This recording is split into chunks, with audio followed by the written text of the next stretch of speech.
எல்லாம் வல்ல அல்லாஹ் ஜல்ல ஷானஹு தஆலா நல்லடியார்களே, சஹாபாக்களுடைய தியாக வரலாறும் அதிலிருந்து நாம் பெற வேண்டிய படிப்பினையும் என்ற தலைப்பு எனக்கு தரப்பட்டுள்ளது. பொதுவாக அல்லாஹ் ஜல்ல ஷானஹு தஆலா இறை தூதர்களை, நபிமார்களை, ரசூல்மார்களை இந்த உலகத்திற்கு அனுப்பி அவர்கள் வழியாக சத்தியத்தை எடுத்துச் சொல்லும் பொழுது அவர்களை ஏற்றுக்கொண்ட தோழர்கள் மூலமாகத்தான் அந்த இறை தூதர்களை பலப்படுத்தி வந்திருக்கிறான். இறை தூதர்களுடைய தனிப்பட்ட வெறும் பிரச்சாரத்தினால் மட்டும் அல்லாஹ் ரப்புல் ஆலமீன் இந்த மார்க்கத்தை மக்கள் மத்தியிலே கொண்டு செல்லவில்லை. எல்லா காலகட்டங்களிலும் பிரச்சாரம் செய்கிற இறை தூதர்களை யார் நம்பி ஏற்றுக்கொண்டார்களோ அவர்களிலே சில பேர் தங்களுடைய முழு வாழ்க்கையையும் அந்த இறை தூதரோடு சேர்ந்து அர்ப்பணிக்கக்கூடியவர்களாக திகழ்ந்தார்கள். அத்தகைய தியாகசீலர்கள் மூலமாகத்தான் ஒவ்வொரு சமுதாயத்திலும் அந்த நபிமார்கள் கொண்டு வந்த மார்க்கம் மக்களை சென்றடைந்து இருக்கிறது. இதை திருமறை குர்ஆனில் கூட அல்லாஹ் ரப்புல் ஆலமீன் பல நபிமார்களுடைய வரலாற்றை சொல்லி காட்டும் பொழுது குறிப்பிட்டு சொல்கிறான். ஈசா நபி அவர்கள் அன்றைய மற்ற நபிமார்களிலிருந்து இவர்கள் கொஞ்சம் வித்தியாசமான ஒரு இறை தூதர். இவர்கள் யாரை எதிர்த்தார்கள் என்று சொன்னால், வேதத்தை பெற்று வேதத்தை நம்பிக்கொண்டிருந்த யூத சமுதாயத்தை தான் ஈசா நபி அவர்கள் எதிர்க்கிறார்கள். அவர்களும் யூத இனத்திலே பிறக்கிறார்கள். அவர்கள் பிறக்கக்கூடிய காலத்திலே வாழ்ந்த மக்கள் அல்லாஹ்வை நம்பிய மக்களாக திகழ்ந்தார்கள். மூசா நபியை, உசைர் நபியை, இப்ராஹிம் நபியை, இஸ்மாயில் நபியை ஏற்று மதிக்கக்கூடியவர்களாக யூத சமுதாயத்தவர்கள் அன்றைக்கு திகழ்ந்தார்கள். நபிகள் நாயகம் ஸல்லல்லாஹு அலைஹி வஸல்லம் காலம் வரை கூட யூதர்கள் மூசா நபியை ரொம்ப மதித்திருக்கிறார்கள் என்பதற்கு நமக்கு சான்றுகள் கிடைக்கின்றன. ஸல்லல்லாஹு அலைஹி வஸல்லம் அவர்கள் மதீனாவுக்கு சென்ற புதிதில் யூதர்கள் முஹர்ரம் 10வது நாள் நோன்பு வைக்கிறார்கள். அப்ப நபி ஸல்லல்லாஹு அலைஹி வஸல்லம் அவங்கள்ட்ட கேட்கிறாங்க, எதுக்கு இந்த நாள்ல நீங்க நோன்பு வைக்கிறீங்க?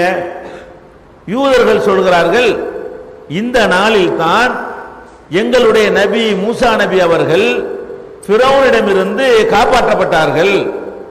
ஃபிரௌன் இந்த நாளில் தான் நைல் நதியிலே அல்லது கடலிலே மூழ்கடிக்கப்பட்டு இறந்தான். எதிரிகள் அழிக்கப்பட்ட ஒரு நாளாகவும் நாங்கள் பெரிதும் மதிக்கின்ற இறை தூதர் மூசா நபி அவர்கள் காப்பாற்றப்பட்ட நாளாகவும் இந்த நாள் இருக்கிறது. அதற்கு நன்றி செலுத்துகிற விதமாகத்தான் நாங்க முஹர்ரம் மாதம் 10வது நாள்ல நோன்பு வைக்கிறோம். இப்படி யூதர்கள் எப்போ வரைக்கும்? ஈசா நபி காலத்து யூதர்கள் இல்லை இவங்க. ஈசா நபிக்கு 600 ஆண்டுகளுக்கு பிறகு நபி ஸல்லல்லாஹு அலைஹி வஸல்லம் காலத்தில் வாழ்ந்த யூதர்கள் கூட மூசா நபியை மதிக்கிறாங்க. மூசா நபிக்கு அல்லாஹ் உதவி செஞ்ச காரணத்தினால் அந்த நாள் ரொம்ப இறைவனுக்கு நன்றி செலுத்தத்தக்க நாள் அப்படி நினைத்து நோன்பு வச்சிருக்கிறாங்க. அதனால ரசூல் ஸல்லல்லாஹு அலைஹி வஸல்லம் சொன்னாங்க, நான் அடுத்த ஆண்டு இருந்தால் மூசா நபியை உங்களை விட நான் மதிக்கிறவன். நீங்க ஒரு நாள் நன்றி கடன் செலுத்தினீர்களே ஆனால் நான் 2 நாள் செலுத்துவேன், 9, 10 நோன்பு வைக்குவேன் அப்படின்னு சொன்னாங்க. ஆனால் மறு ஆண்டு அவங்க இருக்கல என்பதை நம்ம ஹதீஸ்கள்ல பார்க்கிறோம். சஹீஹுல் புகாரி உள்பட ஏராளமான நூல்கள்ல இது பதிவு செய்யப்பட்டிருக்கிறது. அப்ப இந்த யூத சமுதாயம் என்பவர்கள் வேதத்தை ஏற்றுக்கொண்ட சமுதாயத்தவர்கள், சொர்க்க நரகத்தை நம்பிய சமுதாயத்தவர்கள், அதே மாதிரி மறுமையை நம்பின சமுதாயத்தவர்கள், நபிமார்களை நம்பிய சமுதாயத்தவர்கள் இதெல்லாம் செய்து கொண்டிருந்தால் கூட இந்த வேதத்தை மார்க்கத்தை வைத்து புலப்புக்கு உரியதா மாத்தி இருந்தாங்க. அவங்களை எதிர்த்து தான் ஈசான, மற்றவங்க எல்லாம் டோட்டல் கொள்கையை மாற்ற வந்திருப்பாங்க. மற்ற நபிமார்கள் எல்லாம் அல்லாஹ்வையே சொல்லிக் கொடுக்க வந்திருப்பாங்க, மறுமையை சொல்லிக் கொடுக்க வந்திருப்பாங்க, சொர்க்க நரகத்தை சொல்லிக் கொடுக்க வந்திருப்பாங்க. ஆனால் ஈசா நபி அதை சொல்லிக் கொடுக்க வரவே இல்லை. அந்த மக்களே வேதத்தை வச்சு கொண்டிருக்கிறார்கள், அவங்களே நபிமார்களை ஏற்றுக்கொண்டிருக்கிறார்கள். நம்ம எல்லாம் மதிக்கிற மாதிரி இப்ராஹிம் நபி ரொம்ப மதிக்கக்கூடியவர்களாக இருக்கிறாங்க. ஆனா அவங்க என்ன பண்ணிட்டாங்க, வேதத்தை ஒரு பக்கம் வைத்துக்கொண்டு அந்த மத குருமார்களாக திகழ்ந்தவர்கள், மக்களை தங்களுடைய கைப்பிடியில வைத்திருந்த மத குருமார்கள் என்ன செய்தார்கள், இந்த மதத்தை நம்ம ஏன் வைத்து பொழப்புக்கு பயன்படுத்தக்கூடாது என்று நினைத்து அவங்களுக்கு வசதியான சில செய்திகளை எல்லாம் சொல்லி மக்களை சுரண்ட ஆரம்பிக்கிறாங்க. இதை திருத்துறதுக்கு தான் ஈசா நபி, இதை மாற்றி அமைக்கிறதுக்கு தான் ஈசா நபி. சொர்க்கத்தையோ மறுமையோ சொல்லிக் கொடுக்கறதுக்கு இல்லை, அவங்களே நம்பி இருந்தாங்க. ஏற்கனவே இருந்த அந்த யூத சமுதாயம் இதையெல்லாம் நம்பிக்கை கொண்டவர்களாக இருந்தார்கள். அப்ப இந்த ஈசா நபி அவர்கள் அந்த மக்களுக்கு பிரச்சாரம் செய்யும் பொழுது அப்ப எதிர்ப்பு எவ்வளவுக்கு வருது என்று கேட்டால், ஈசா நபியே சொல்றாங்க, மன் அன்சாரி இலல்லாஹ். ஈசா நபி அவர்கள் ஹவாரியின்கிட்ட தன்னை ஏற்றுக்கொண்ட தொண்டர்களிடத்தில் கேட்கிறார்கள், மன் அன்சாரி இலல்லாஹ், அல்லாஹ்வுக்காக எனக்கு உதவி செய்யக்கூடியவர்கள் யார் என்று ஈசா நபி கேட்டார்கள். அப்ப கால் ஹவாரியூன நஹ்னு அன்சாருல்லாஹ், ஹவாரியின்கள் அவருடைய தோழர்கள் சீடர்கள் சொன்னார்கள், நாங்க அல்லாஹ்வுக்காக உங்களுக்கு உதவியா இருக்கிறோம். அப்ப அந்த நபி பெரிய அற்புதம் நிகழ்த்திய ஒரு நபி, தந்தை இல்லாமல் பிறந்த நபி, இறந்தவர்களை கூட அல்லாஹ்விடம் அனுமதி பெற்று சில நேரங்களில் உயிர்ப்பித்து காட்டிய ஒரு நபி, நோயாளிகளுடைய சில நோய்களை அல்லாஹ்வுடைய அருளால் தீர்த்து காட்டிய ஒரு நபி, இவ்வளவெல்லாம் சிறப்பு பெற்றிருந்த ஈசா நபி அவங்க, நானே இதை பார்த்துக்கிறேன், நானே இவங்களை ஒரு வழி பண்ணிடுவேன், இவங்களுடைய எதிர்ப்பை நானே சமாளிச்சுக்கிறேன், இவங்களை நானே திருத்திடுவேன், நானே அவ்வளவு பேருக்கு சத்தியத்தை சொல்லிடுவேன் என்று சொல்லாம என்ன கேட்கிறாங்க, மக்களை நோக்கி கேட்கிறார்கள், மன் அன்சாரி இலல்லாஹ், அல்லாஹ்வுக்காக எனக்கு உதவுறவங்க யார்? மக்கள் சொல்றாங்க, அவங்களை ஏற்றுக்கொண்ட மக்கள் சொல்கிறார்கள், நஹ்னு அன்சாருல்லாஹ், நாங்கள் அல்லாஹ்வுக்காக உங்களுக்கு உதவி செய்கிறோம். அப்ப இதுல என்ன விளங்குது, இறை தூதர்களுடைய பிரச்சாரம் வெற்றி பெற வேண்டுமானால் அவர்களை ஏற்றுக்கொண்ட மக்கள் அவர்களுக்காக உறுதுணையாக நிற்க வேண்டும், உதவி செய்ய வேண்டும், பக்கபலமாய் திகழ வேண்டும். இந்த சம்பவத்தை சொல்றதுக்கு முன்னாடி அல்லாஹ் ஒரு வாசகத்தோடு இதை ஆரம்பிக்கிறான். ஈசா நபியோட இந்த வரலாற்றை சொல்வதற்கு முன்னாடி நம்ம கூப்பிட்டு அல்லாஹ் சொல்றான், கூனு அன்சார் அல்லாஹ், மூமின்களே நீங்கள் அல்லாஹ்வுடைய உதவியாளர்களாக ஆகிவிடுங்கள். எது மாதிரி உதவியாளர் ஆக வேண்டும் தெரியுமா? ஈசா நபி ஒரு சந்தர்ப்பத்தில் கேட்டார்களே, அப்ப அவங்களுடைய சகாக்கள் சொன்னார்களே, அந்த மாதிரி நீங்களும் உதவியாளர்களாக ஆகிவிடுங்கள். நீங்க அல்லாஹ்வுடைய தூதருக்கு நீங்கள் உதவியாளராக இருந்தால் அல்லாஹ்வுக்கு உதவியாளர்கள் அதுக்கு பேரு. அப்ப அல்லாஹ் என்ன சொல்றான், யா அய்யுஹல்லதீன ஆமனூ கூனு அன்சார் அல்லாஹ், நீங்கள் அல்லாஹ்வுக்கு உதவியாளராக ஆகிவிடுங்கள். கமா கால ஈசா இப்னு மரியம் லில் ஹவாரியின், ஈசா நபி தன்னுடைய தோழர்களுக்கு சொன்னாரே, மன் அன்சாரி இலல்லாஹ், எனக்காக அல்லாஹ்வுக்கு உதவி செய்பவர் யார் என்று கேட்டாரே, ஹவாரியின்கள் எல்லாம் சொன்னார்களே நாங்க உதவி செய்வோம் என்று, அந்த மாதிரி நீங்கள் அல்லாஹ்வுக்கு உதவியாளராக ஆகிவிடுங்கள் என்ற வசனத்தை சஹாபாக்கள் கேட்கிறார்கள். இந்த வசனம் நமக்கெல்லாம் பொருந்தும் என்றாலும் இது முதல்ல இந்த வசனம் சென்றடைந்தது சஹாபாக்களை, நபிகள் நாயகம் ஸல்லல்லாஹு அலைஹி வஸல்லம் காலத்தில் வாழ்ந்த மக்களை. அப்ப ஈசா நபிக்கு உதவியாளராக அந்த ஹவாரியின்கள் எப்படி ஆனார்களோ அது மாதிரி உதவியாளராக நீங்கள் ஆகிவிடுங்கள் என்ற கட்டளைக்கு பிறகு பல சஹாபாக்கள் முழுக்க முழுக்க தங்கள் வாழ்க்கையை இந்த மார்க்கத்திற்காக, மார்க்க பிரச்சாரத்திற்காக, நபி ஸல்லல்லாஹு அலைஹி வஸல்லம் அவர்களுடைய பக்கபலமாக இருப்பதற்காக, அவர்களுக்கு உறுதுணையாக திகழ்வதற்காக முழுமையாக அர்ப்பணித்தார்கள். அந்த அர்ப்பணிப்பு மட்டும் இல்லை என்று சொன்னால் இன்னைக்கு நமக்கு இந்த இஸ்லாம் இங்க வந்து சேர்ந்திருக்காது. ரசூல் ஸல்லல்லாஹு அலைஹி வஸல்லம் அவங்க மட்டும் பிரச்சாரம் பண்ணி அது அவர்கள் கட்டி காத்திருக்காவிட்டால், அந்த நேரத்தில் பக்கபலமாக இருந்திருக்காவிட்டால், ஏன்னா இவங்க அல்லாஹ்வுடைய உதவியாளர்களாக அல்லாஹ்வே சொல்றான். அப்ப சஹாபாக்களுடைய உறுதுணையின் மூலமாகத்தான் இந்த மார்க்கம் அன்றைக்கும் நிலை பெற்றது, இன்னைக்கு வரைக்கும் பாதுகாக்கப்பட்டு நம்ம இடத்துல வந்து சேர்ந்திருக்குன்னு சொன்னா அதுக்கு அந்த சஹாபாக்களுடைய தியாகங்கள் முக்கியமான காரணமாக இருந்ததை நம்ம மறந்துடக்கூடாது. அதனாலதான் நபிகள் நாயகம் ஸல்லல்லாஹு அலைஹி வஸல்லம் சொன்னாங்க, என்னுடைய சஹாபாக்களை நீங்கள் ஏசி விடாதீர்கள், என்னுடைய தோழர்களை நீங்கள் திட்டாதீர்கள். ஏன் தெரியுமா? நீங்க வந்து உஹது மலை அளவுக்கு நீங்கள் தர்மம் செஞ்சாலும் அந்த சஹாபாக்கள் ஒரு கையளவு செய்திருப்பார்களே, இவ்வளவு ஈர்க்கை கொள்ளளவுக்கு, அதையோ அதுல பாதியும் உங்களுக்கு அடைய இயலாது. நம்ம உஹது மலை அளவுக்கு தர்மம் செய்யறோம், அவங்க இவ்வளவு செஞ்சாங்க, இதுக்கு கிடைக்கிற நன்மை அதுக்கு கிடைக்காது. சஹாபாக்கள் வந்து 2 கையளவு அள்ளி போட்டிருப்பாங்களே, தர்மம் செஞ்சிருப்பாங்களே, அந்த நன்மையை நீங்க அடைகிறதா இருந்தா கூட நீங்க உஹது மலை அளவுக்கு செஞ்சாலும் அடைய முடியாது. அதுங்க அவங்களும் தர்மம் தான் செய்யறாங்க, நம்மளும் தர்மம் தான் செய்யறோம், அது என்ன அவங்க கொடுத்தா மட்டும் பெரிய அளவுக்கு மதிப்பு, நம்ம கொடுத்தா மட்டும் என்ன கம்மி என்று கேட்டால், அவர்கள் வாழ்ந்த காலம், இன்றைக்கு நீங்கள் முஸ்லிம்களாக வாழ்கிறீர்கள், முஸ்லிம் என்று சொல்லிக் கொள்வதற்கு பயம் இருக்கிறதா?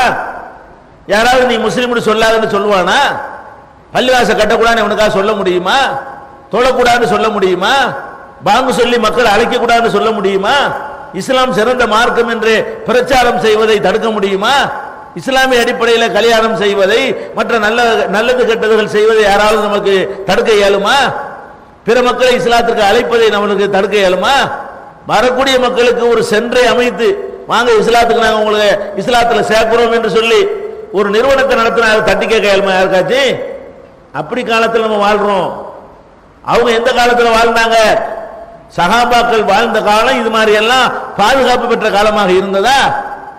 ஒளிஞ்சி மறைஞ்சுதான் இஸ்லாத்தை சொல்வதா இருந்தா அதை சொல்வதற்காகவே ஒளியனும் மறையணும். இன்றைக்கும் ஏகத்துவத்தை சொல்லும் பொழுது நம்ம சமுதாயத்து மக்களால் அது மாதிரியான நிலையை நாம் அடைகிறோம். ஈசா நபி அவர்கள் சமுதாயத்து மக்களால் அடைந்தார்களே, அவர்கள் சமுதாயத்து மக்களால் கொல்லப்படுவதற்கு விரட்டப்பட்டார்களே, மற்றவன் யாரும் கண்டுக்கல ஈசா நபிய. ஈசா நபிக்கு எதிரியா இருந்தது யாருன்னு கேட்டா அவங்க சமுதாயம், எந்த சமுதாயத்தில் அவர் பிறந்தாரோ அந்த சமுதாயத்து மக்கள் தான் அவருக்கு எதிரியா திகழ்ந்தார்கள். அந்த மாதிரி இன்னைக்கு ஏகத்துவத்தை சொல்வதற்கு நமக்கு அது மாதிரியான ஒரு நெருக்கடி ஏற்படுகிறது. இதை விட பல மடங்கு நெருக்கடிகளை சஹாபாக்கள் சந்திக்கிறார்கள். எப்படி சந்திக்கிறாங்க? முகம்மது ஸல்லல்லாஹு அலைஹி வஸல்லம் அவர்களை ஒருத்தர் வந்து பார்க்க வந்துட்டார்னு தெரிஞ்சாலேயே அவர் திரும்பி ஊருக்கு போக முடியாது. ஒளிஞ்சுதான் வந்து சந்திக்கணும், ரகசியமா தான் வந்து சந்திக்கணும், கள்ளத்தனமாகத்தான் வந்து நபி ஸல்லல்லாஹு அலைஹி வஸல்லம் அவர்களை பார்க்க முடியும். அந்த மாதிரி வெளியூர்ல இருந்து வந்து பார்த்தாலும் அந்த மாதிரி தான் பார்க்க வேண்டும். உள்ளூருக்குள்ள சந்திப்பதாக இருந்தாலும் அவங்க ரகசியமான முறையில் தான் போய் பார்க்க வேண்டும் என்கிற அளவுக்கு ஒளிந்து மறைந்துதான் நபிகள் நாயகம் ஸல்லல்லாஹு அலைஹி வஸல்லம் அவர்கள்ட்ட போய் அந்த போதனையை கேட்க முடியும். அப்படிப்பட்ட காலம்.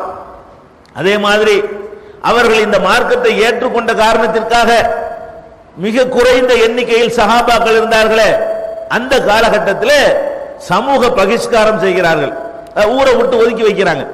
சமூக பகிஷ்காரம் என்றால் ஒட்டுமொத்த சமுதாயத்தில் இருந்து அவர்களை விலக்கி வைக்கிறார்கள், ஒதுக்கி வைக்கிறார்கள். எப்படி ஒதுக்கி வைக்கிறார்கள்? சூபே அபி தாலிபி என்று சொல்லப்படக்கூடிய ஒரு பள்ளத்தாக்கிலே கொண்டு போய் இவங்களை எல்லாம் அடைக்கிறாங்க. இதுலதான் நீங்க இருக்கணும், இதை தாண்டி ஊருக்குள்ள வரக்கூடாது, ஊர்ல உள்ள யாரும் அவர்களுக்கு உதவக்கூடாது என்ற ஒரு அக்ரிமெண்டை போட்டு அதை காபாவிலே தொங்க விட்டு நபிகள் நாயகம் ஸல்லல்லாஹு அலைஹி வஸல்லம் அவர்களும் அவங்களை சேர்ந்தவர்களும் ஊருக்கே வரக்கூடாது என்று ஒதுக்கி வைக்கப்பட்டாங்க. இதை தாங்கிக்கிட்டாங்க இருந்தாங்களா இல்லையா? ஊரை விட்டு ஒதுக்கி வைக்கிறது என்பது மாதிரியான ஒரு கொடுமை ஏதாவது இருக்குமா? நம்மளோட தகப்பன் பேச மாட்டான், தாய் பேச மாட்டா, அண்ணன் தம்பி பேச மாட்டான், நம்மளோட சிரித்து பழகிய நண்பர்கள் நம்ம கண்டா ஒதுங்கிடுவாங்க.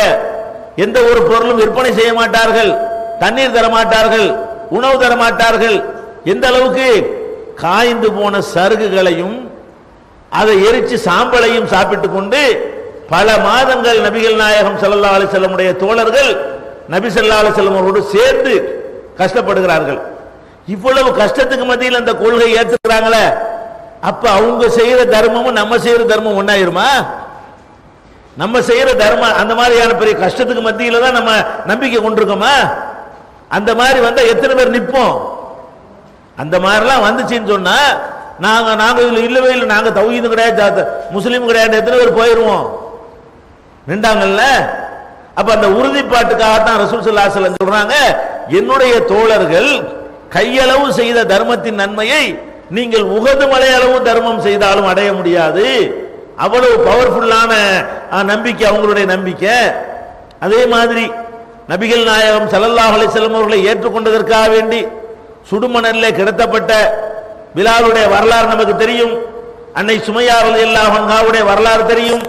அவங்களுடைய கணவர் யாசிருடைய வரலாறு நமக்கு தெரியும். அவங்களுடைய மகன் அம்மாருடைய வரலாறு நமக்கு தெரியும். சுஹைபுடைய வரலாறு நமக்கு தெரியும். ஹுபைபுடைய வரலாறு தெரியும். இவங்களெல்லாம் யாரு? சுதந்திரமா அவங்க நம்மள மாதிரி வாழ்ந்திருக்க முடியாதா? மற்றவர்களை போல சொகுசாக வாழ்ந்திருக்க முடியாதா? எப்படி வேணாலும் வாழ்ந்திருக்கலாம். இந்த கொள்கை எங்களுக்கு முக்கியம்.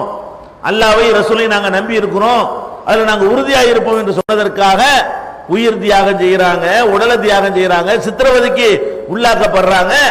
எந்த அளவுக்கு நபிகள் நாயகம் ஸல்லல்லாஹு அலைஹி வஸல்லம் அவங்கள்ட்ட வந்து முறையிடுறாங்க. அல்லாஹ்வுடைய தூதரே, இன்னும் ஒரு அளவுக்கு மேல போகுதே, தாங்க முடியலையே, ரொம்ப ஓவரா கொடுமைப்படுத்துறாங்களே, ஏதாவது செய்யறதுக்கு பர்மிஷன் கொடுங்க. நான் பாதிக்கப்பட்டவர்கள்லாம் இப்படி என்ன வரும்? எப்போதெல்லாம் ஒரு சின்ன சமுதாயத்தை பெரிய சமுதாயம் நசுக்குகிறார்களோ, அப்ப சின்ன சமுதாயமா இருக்கிறவர்கள் செய்வாங்க, ஏதாவது மறைமுகமான தாக்குதல்கள்ல ஈடுபட்டா தான் இது சரியா வரும். முதுகு பின்னாடி போய் நாலு தலைவனை அடிச்சுட்டு வந்தா தான் நம்ம சேஃப்டியா இருக்கலாம். இப்படி ஒரு எண்ணம் எல்லா காலத்திலையும் எல்லா சமுதாயத்துக்கும் வரும். நபிகள் நாயகம் ஸல்லல்லாஹு அலைஹி வஸல்லம் உடைய தோழர்களுக்கும் இந்த மாதிரியான ஒரு எண்ணம் வருது. பர்மிஷன் கேட்கிறாங்க. ரசூல் ஸல்லல்லாஹு அலைஹி வஸல்லம் செய்றாங்க, நீங்க அவசரப்படுறீங்க, நீங்க ரொம்ப அவசரப்படுகிறீர்கள். உங்களுக்கு முந்தி வாழ்ந்த நபிமார்களுடைய தோழர்கள் எல்லாம் என்ன செய்யப்பட்டார்கள் தெரியுமா? இரும்பு சீப்புகளால் மேனி உடம்பை கிழித்தார்கள், ரத்தம் உடம்பிலிருந்து வடிந்து கொண்டே. இறைவா இவங்களை மன்னிச்சிரு, இவங்க தவறு செய்கிறார்கள், அறியாத கூட்டமாக இருக்கிறார்கள் என்று சொன்னார்களே, அந்த நிலையை இப்ப அடைந்து விட்டீர்களா? அவ்வளவு கஷ்டம் நீங்க பட்டுட்டீங்களா? உங்களுக்கு அவ்வளவுக்கு துன்பம் வந்துட்டானா? அவசரப்படாதீங்க என்று பெருமானார் ஸல்லல்லாஹு அலைஹி வஸல்லம் அவர்கள் அந்த மக்களுக்கு ஆறுதல் சொல்கிறார்கள். அப்ப எவ்வளவு கஷ்டப்பட்டு எவ்வளவு சிரமப்பட்டு இருந்தால் நபி ஸல்லல்லாஹு அலைஹி வஸல்லம் அவங்கள்ட்ட போய் முறையிடுவாங்க. இவ்வளவு கஷ்டத்துக்கு மத்தியிலையும் நின்று தாக்கு பிடிக்கிறாங்க. ஒரு கட்டத்தில் ரசூல் ஸல்லல்லாஹு அலைஹி வஸல்லம் அவங்களுக்கு பொறுக்க முடியல. அந்த சஹாபாக்கள் டெய்லி அடி வாங்குறதும், டெய்லி சித்திரவதைக்கு ஆளாகிறதும், டெய்லி ரத்த காயத்தோட அவங்க வந்து நபிகள் நாயகம் ஸல்லல்லாஹு அலைஹி வஸல்லம் முறையிடுறதும், அவங்களுடைய எஜமானர்களால், முதலாளிகளால், அவங்களுடைய தலைவர்களால் தன்னுடைய தோழர்கள் வந்து ரொம்ப பாதிக்கப்படுவதையும் கண்டு மனம் வெதும்பிய நபி ஸல்லல்லாஹு அலைஹி வஸல்லம் அவர்கள் வேற எங்கிட்டாவது ஓடிருங்க அனுமதி கொடுக்குறாங்க. எங்க ஓட சொல்றாங்க? இங்க இருக்கவே வேணாம், இந்த ஊரே உங்களுக்கு வேணாம், நான் இருந்து சமாளிச்சுக்கிறேன், நீங்க யாருக்கு சக்தி இல்லை, நீங்க ஊரை விட்டு ஓடுங்க. ஊரை விட்டு ஓடுறாங்க. எங்க ஓடுறாங்க? ஊரை விட்டு ஓடுறது என்பது சின்ன மேட்டரா? ஊரை விட்டுனா வீடு வாச சொத்து சுகம் அண்ணன் தம்பி நம்ம வாழ்ந்து பழகிய தெருக்கள் நண்பர்கள் இவ்வளவை விட்டு விட்டு ஒன்னும் தெரியாத ஒரு இடத்துக்கு எல்லாத்தையும் உதறி எரிஞ்சிட்டு போறதுன்னா பெரிய மேட்டரா? இன்னைக்கு சம்பாதிக்கிறதுக்காக வேண்டி பெரிய அமெரிக்காவுக்கு போனவங்க கூட தன்னுடைய தாயகத்துக்கு திரும்பி வர்றான், வரணுங்கிற நம்பிக்கையில போறான். அங்க சம்பாதிக்கிற பணத்தை கொண்டு இங்க சொத்து வாங்குறான். இங்க பிறந்த ஊர்ல நல்லா இருக்கணுங்கிறதுக்காக தான் வெளியூர்ல போய் சிரமப்படுறான். இது எந்த மாதிரி பயணம்? ஹிஜ்ரத் என்ற புனித பயணம் மேற்கொண்டார்களே, என்ன பயணம்? இனி இங்க வர இயலாது, இங்க உள்ள சொத்து நமக்கு இல்ல, இங்க உள்ள ஊடு வாசம் நமக்கு இல்ல, இந்த ஊர் நமக்கு இல்ல, எல்லாத்தையுமே நம்ம தியாகம் பண்ணி ஆகணும் என்கிற நிலைமைக்கு தள்ளப்பட்டு அபிசீனியாவுக்கு போறாங்க. அபிசீனியா என்ன? அந்த மண்ணை எப்படிப்பட்ட மண்ணு? செக்க செவேர்ந்து இருக்கிறவனே அடுப்பு கரிமாறு ஆக்கக்கூடிய மண்ணு. அந்த மாதிரி கிளைமேட். ஹபஷாங்க அங்க வாழ்றவங்க நீக்குரோங்கிறோம்ல, அபிசீனியாவில் வாழ்ற மக்கள்லாம் எப்படி இருப்பாங்க? நீக்குரோங்கிற மக்கள். அந்த நிலப்பரப்படி மாத்திரும். அவனை மாத்தாட்டாலும் 2 தலைமுறைக்கு அங்க இருந்தான்னு சொன்னா அவன் புள்ள குட்டி எப்படி மாறி போயிடும். அந்த மாதிரி நம்மளை கருவாடு மாதிரி ஆக்கக்கூடிய ஒரு பிரதேசத்திற்கு இங்க இருந்து புறப்பட்டு போறாங்க. வீடு வாசல் எல்லாத்தையும் விட்டு விட்டு அபிசீனியாவில் போய் அங்க போய் அகதிகளாக தஞ்சம் புகுறாங்க. அகதியா இருந்தாலும் பரவாயில்லை, அகதியா வாழ்றது எவ்வளவு கஷ்டம் தெரியுமா? சொந்த ஊர்ல 4 நண்பன் சொந்தக்காரர் இருக்கும் போதே வாழ்றது கஷ்டமா இருக்க, திடீர்னு ஒண்ணு தெரியாத ஊர்ல போய் நம்ம நின்றோம்னு சொன்னா, அது வேற நாட்டுக்காரனா போய் நின்றா, இந்த இலங்கையில நிக்கிற அகதிகள்ட்ட போய் கேளுங்க, அவங்களுக்காக அரவணைக்க ஒரு மொழி, எங்க மொழி பேசக்கூடியவங்க அப்படின்னு ஆதரிக்கக்கூடிய இயக்கங்கள் இருக்கிறது. சாதகமான அரசு இருக்கிறது, அவங்களுக்கு தேவையான உதவிகள் செய்யக்கூடிய வாய்ப்பு இருக்கிறது. அவனே நொந்து போய் கிடக்கிறான், எல்லாத்தையும் விட்டு வந்துட்டமேங்கிறான். அவனுக்கு ரேஷன் அரிசி கொடுக்கப்படுது, பண உதவி செய்யப்படுது, தங்குறதுக்கு முகாம்கள் கொடுக்கப்படுகிறது. அப்படி இருந்து அவன் அகதிங்கிறத அவனுக்கு பெரிய சுமையா இருக்கிறது. அந்த மாதிரி அரவணைக்கும் ஆள் இருந்துச்சா? அப்ப அவ்வளவு பெரிய ரிஸ்கான ஒரு பிரயாணத்தை மேற்கொள்றாங்களே, எதுக்கு பண்ணாங்க? நாங்க இதுல இல்லைன்னு சொன்னா முடிஞ்சு போச்சங்க, ஒரு வார்த்தை தானே. அவங்க அந்த எதிரிகள்கிட்ட போய் இல்லை நமக்கும் முகமதுக்கு சம்பந்தம் கிடையாது, நாங்க இதுல சேர்ந்த ஆட்கள் இல்லையே, நாங்க வேற ஆட்கள் இல்ல, இப்படி சொன்னா அவங்க நிலைக்கு வந்திருப்பாங்களா? அப்ப இவ்வளவையும் அவங்க தாங்கி கொண்டது எதுக்காக வேண்டி? ஏற்றுக்கொண்ட கொள்கை சரி நம்புனாங்க, அதுல உறுதியா இருந்தாங்க. அந்த தியாகம் பண்ணாட்டிங்க இஸ்லாம் வந்திருக்குமா? அந்த அளவுக்கு அவங்க தியாகம் பண்ணி சொத்து சுகம் அத்தனை தூக்கி எரிஞ்சிட்டு இன்னொரு நாட்டில் போய் தஞ்சம் புகுந்து அங்க புகுந்து கஷ்டமான வாழ்க்கை வாழ்ந்திருக்காவிட்டால் நமக்கு இந்த மார்க்கம் இப்படிப்பட்ட தியாகம். தியாகம் என்றால் கொஞ்சம் நஞ்சம் கிடையாது. இது மாதிரியான தியாகங்களுக்கு தங்களை உட்படுத்தி கொண்டார்கள். இதே மாதிரி இரண்டாவது தியாகம், மதீனாவுக்கு போறாங்க. அதான் ஹிஜ்ரத் தானியான்னு சொல்லப்படக்கூடிய இரண்டாவது ஹிஜ்ரத்.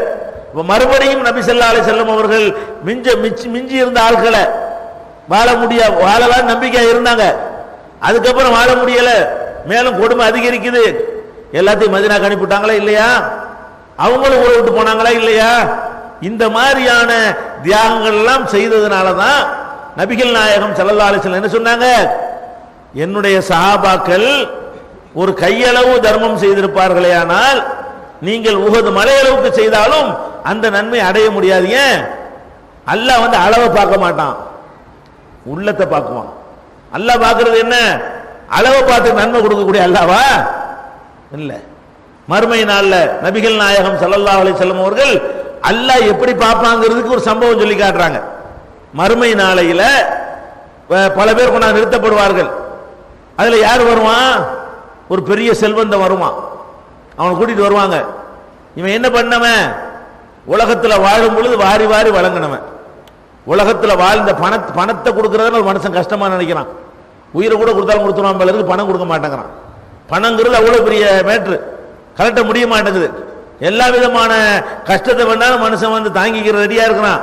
காசு கேட்டு பாருங்களேன், ஒரு நல்ல பணிக்கு எடுக்க மனசு வராது. அப்ப இந்த பணத்துக்கு தான் ஒரு மனுஷன் அடிமையா இருக்கிறான். இந்த செல்வந்தன் யார் தெரியுமா? கேட்கும் போதும் அள்ளி அள்ளி கொடுத்தவன்.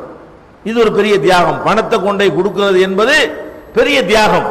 அப்ப அந்த மாதிரி பணத்தை அள்ளி அள்ளி மக்களுக்காக நல்ல காரியத்துக்காக செலவு செஞ்சவன கொண்டாந்து நிப்பாட்டப்படும். இவன் செலவு செஞ்ச அளவை கணக்கில் கொண்டா இவனுக்கு 7 சொர்க்கம் கொடுக்கலாம்.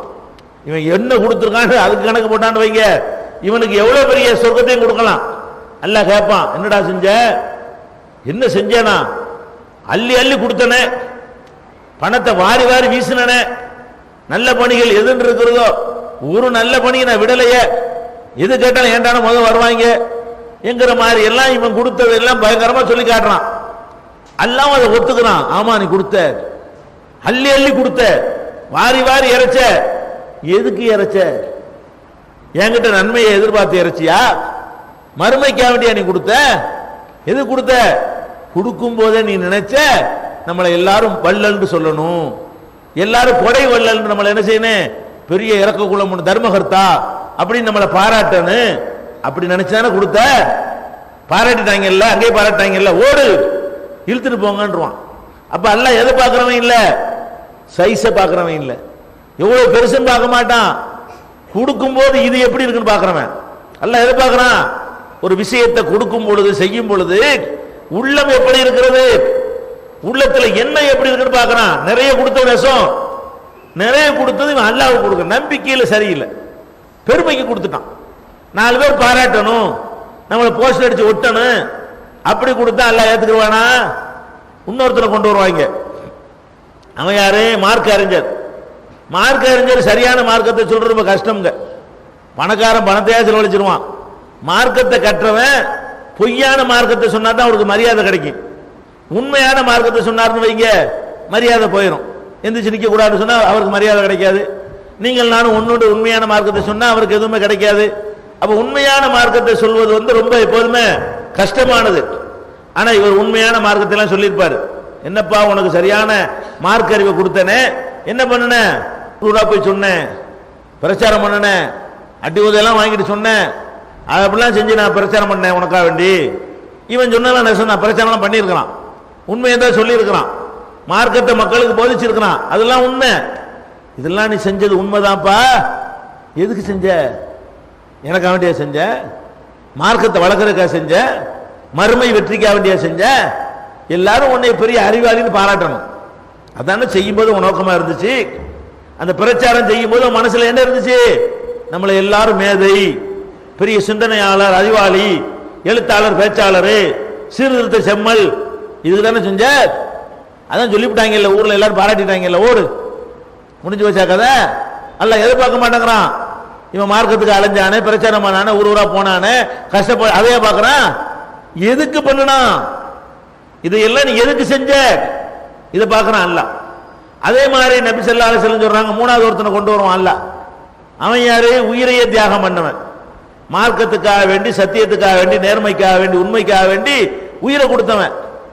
நீ என்னடா பண்ணன? நல்லா கேட்பான்.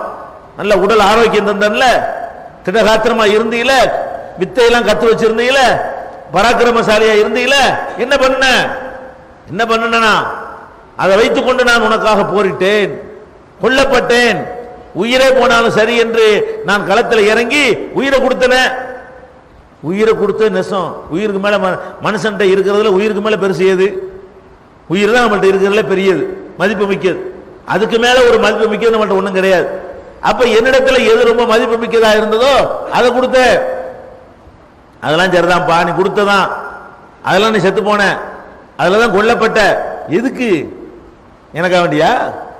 செத்த பிறகு வீரன் சொல்லணுமா? எல்லாரும் என்ன செய்யணும்? மாவீரர், இவர் மாதிரி ஒரு வீரர் உண்டா? அதுதானே செஞ்சிய. அப்ப அல்லாஹ்வை பொறுத்த வரைக்கும் ஏன் சஹாபாக்களுக்கு கையளவு கொடுத்தா பெரிய நன்மைங்கிறான், நம்ம உகது மலையளவு கொடுத்தாலும் அதை அடைய முடியாதுங்கிறான்னு கேட்டா, அது அவ்வளவு தூய்மை. சஹாபாக்கள் நம்ம கொடுக்கும்போது எப்படி கொடுப்போம்? அது கொடுக்கும்போது யாராவது பார்க்கறானான்னு பார்த்து தான் கொடுப்போம். 50 காசு எடுத்து கொடுத்தாலும் செய்வோம், கேட்கும் போது கொடுக்க மாட்டோம். இன்னும் 2 பேர் வரட்டுமே வச்சுட்டு பேசி இழுப்போம். 2 பேர் வந்தா என்ன செய்வோம்? எவ்வளவு என்ன கட்டிங்க? 10 ரூபா கட்டிங்களாங்கிறது. அப்ப 20 பேருக்கு தெரியுமா? அப்பதான் இதுல என்ன கிடைக்கும்? நீ ஓது மலை கொடுத்தா என்ன, அதுக்கு மேல கொடுத்தா என்ன? சஹாபாக்கள் அப்படியே கொடுப்பாங்க. இப்ப சஹாபாக்களை பொறுத்த வரைக்கும் எப்படி இருக்கும் என்றால், அவங்களுடைய அந்த தூய்மை இருக்கு பாருங்க, அந்த தூய்மையினால தியாகம் பண்ண முடிஞ்சு. வீடு வாசல் தியாகம் பண்ண டெஸ்ட் வச்சு பார்த்தாங்கல்ல, எல்லா டெஸ்ட்லயும் சேர்த்தாங்க, தேர்னாங்க. அல்லவே இப்படி சொல்லி காட்டுறான். எப்படி காட்டுறான்னா, யுத்இமூன தஆம அலா ஹுப்பிஹி, அல்லாஹ்வை நேசித்ததற்காக உணவு வழங்குவார்கள். மக்களுக்கு என்ன செய்வாங்க? சஹாபாக்கள் உணவு வழங்குவார்கள். வழங்கிட்டு சொல்லுவாங்களாம், இன்னமா நுத்இமுக்கும் லி வஜ்ஹில்லாஹ், நாங்க உங்களுக்கு ஏன் சோறு போட்டோம் தெரியுமா? அல்லாஹ்வுடைய திருப்திக்காக போட்டோம். லா நுரீது மின்கும் ஜஸாஅன் வலா ஷகூரா, உங்கள்கிட்ட நாங்கள் பிரதிபலனை எதிர்பார்க்கவில்லை, நன்றி சொல்லாம எதிர்த்து போகணும். சோத்தை போட்டுவிட்டு எங்களை பார்த்து பல்ல காட்டக்கூடாது, எங்களுக்கு நாளைக்கு பிரதிபலன் இன்னொரு டீ வாங்கி தர வேண்டி வரும்னு நினைக்க கூடாது. இதுக்கு பதிலா ஏதாவது செய்யணும்னு நீங்க சோறு திங்காத, என்னை பார்க்கும் போதெல்லாம் நன்றி செலுத்தணும்னு நினைச்சு திங்காத. உங்ககிட்ட இருந்து நன்றி எனக்கு வேண்டாம், பிரதிபலன் வேண்டாம், நாங்கள் அல்லாஹ்வுடைய திருப்திக்கு தர்றோம் என்று அல்லாஹ் குர்ஆன்ல சொல்லி காட்டுறான். எப்படி உணவளிப்பார்களா? இன்னமா நுத்இமுக்கும் லி வஜ்ஹில்லாஹ், அல்லாஹ்வுடைய திருப்திக்கு தான் நாங்கள் உங்களுக்கு உணவு தருகிறோம். லா நுரீது மின்கும் ஜஸான், உங்கள்கிட்ட இருந்து நாங்கள் பிரதிபலனை எதிர்பார்க்க மாட்டோம். வலா ஷக்கூரா, நன்றி எதிர்பார்க்க மாட்டோம். அதனாலதான் அந்த அந்தஸ்துங்க.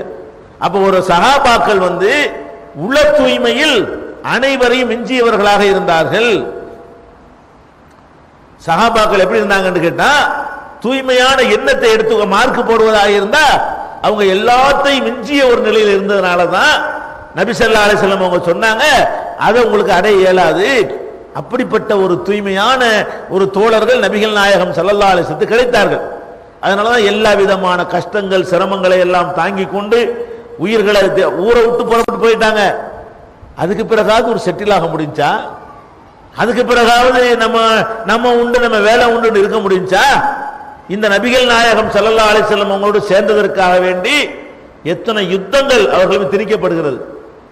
அது கண்டு ஓடினாங்களா? போய் நிம்மதியா மதீனாவுல செட்டில் ஆயிட்டு விட்டாங்களா? விடல.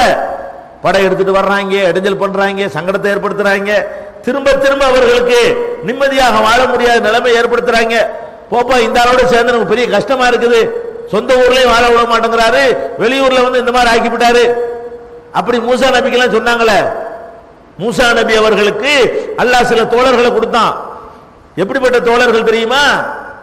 எப்படிப்பட்ட உதவிகள்லாம் அல்லாஹ் அவர்களுக்கு செஞ்சு காட்டினா தெரியுமா? மூசா நபி அவர்கள் அவங்களுடைய சீடர்களோடு வர்றாங்க இல்லையா, ஃபிரௌன் விரட்டிக்கிட்டு வர்றான். ஃபிரௌன் விரட்டின உடனே அல்லாஹ் வந்து கடலை வந்து கைத்தடியினால் அடிக்க சொல்றான். கடல் ரெண்டா பிளக்குது. மூசா நபியும் அவங்களுடைய தோழர்களும் காப்பாற்றப்படுறாங்க. ஃபிரௌன் அழிக்கப்படுறான். கண்ணுக்கு முன்னாடி பார்க்கறாங்க. எது பார்க்கறாங்க? அல்லாஹ்டா யாரு, அவன் ஆற்றல் என்ன, அவன் நினைச்சான்னு சொன்னா மறைமுகமான ஒரு அற்புதத்தை செய்து கூட நம்ம காப்பாற்றுவான், நம்முடைய எதிரிகளை அழிப்பான். நம்ம சிறுபான்மையா இருந்தா கூட அவன் நாடி விட்டால், அவனுடைய உதவி கிடைத்து விட்டால் நம்மளை யாராலும் அழிக்க முடியாது. கண்ணால பார்த்தாங்களா இல்லையா? நம்ம எல்லாம் அந்த வரலாறு படிக்கிறோம். கடல்ல பிளந்து தப்பிச்சதை அனுபவிச்சவர்கள் யாரு? மூசா நபியுடைய தோழர்கள். கண்ணுக்கு முன்னாடி ஒரு பெரிய சக்கரவர்த்தி, வல்லரசு அதிபர் ஃபிரௌன் அழிக்கப்படுவதை கண்ணால் பார்த்தவர்கள் யாரு? இப்படி பார்த்தா என்னங்க வரும் நமக்கெல்லாம்? நமக்கு நினைச்சுன்னு வைங்க, நம்ம எப்படி என்ன நிலைக்கு வருவோம்? அல்லாஹ் இருக்கிறாங்கல்ல, கடுகளோ சந்தேகமாக வருவான் நமக்கு. இப்படி ஒரு நிகழ்ச்சி நம்ம கண்ணுக்கு முன்னாடி நடந்து நம்மள ஒரு பெரிய சக்தி விரட்டிட்டு வருது, நம்ம ஒண்ணுமில்லாம இருக்கிறோம், அதிசயமான முறையில் நம்ம காப்பாற்றப்படுகிறோம், அதிசயமான முறையில் அவன் அழிக்கப்படுறான். கண்ணுக்கு முன்னாடி, நம்ம கண்ணு முன்னாடி வான்தும் தங்குரும் அல்லாஹ் சொல்றான். அட நீ பார்த்துக்கிட்டு இருக்கும் போதே மூணு கடிச்சனடா அப்படின்னு கேட்கிறானே. அப்படி நடந்தால் நம்ம நம்பிக்கை எப்படி இருக்கு? அசைக்க முடியாத நம்பிக்கை இருக்குமா இல்லையா?